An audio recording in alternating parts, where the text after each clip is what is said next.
টাকা ছড়ানোর অভিযোগে মার মিলল শুধু মিষ্টির হাড়ি। টাকা ছড়ানোর অভিযোগে গাড়ি আটকে বিজেপি কর্মীদের মার। বিজেপি কর্মীকে মার, তল্লাশিতে মিলল শুধু মিষ্টির হাড়ি, জামা কাপড়। বেলুড়ে বিজেপির প্রতীক দেওয়া গাড়িতে তৃণমূল সমর্থকরা চড়াও হন। বিজেপির প্রতীক লাগানো গাড়িতে টাকা ছড়ানোর অভিযোগ।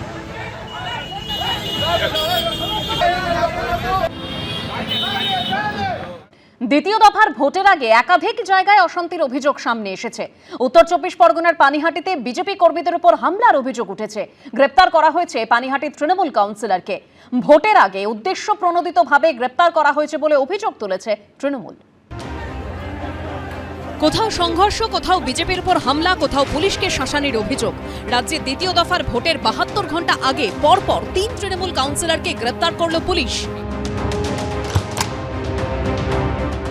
রবিবার উত্তর 24 পরগনার পানিহাটিতে ফ্লেক্স ফেস্টুন লাগাচ্ছিলেন বিজেপির কর্মীরা।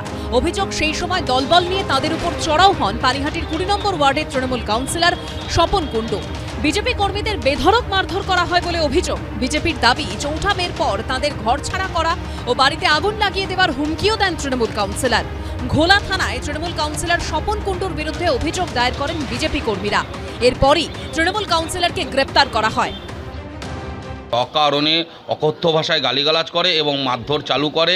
আমাদেরকে হুমকিও দেওয়া হয়, ভোট পরবর্তী 4 তারিখের পরে তোদের দেখে নেব, বাড়ি ছাড়া হবে, অগ্নিসংযোগ। এরকম বহু কাউন্সিলর এবং নেতৃত্ব যারা তৃণমূল কংগ্রেসের ভোটটা করেন, উদ্দেশ্য প্রণোদিতভাবে তাদেরকে গ্রেপ্তার করা হচ্ছে। বিজেপির দলদাস দালাল হয়ে নির্বাচন কমিশন চলছে। উত্তর 24 পরগনারই ভাটপাড়ার এক তৃণমূল কাউন্সিলরকেও গ্রেপ্তার করেছে পুলিশ। সমীরণ পালের রিপোর্ট, এবিপি আনন্দ, উত্তর 24 পরগনা।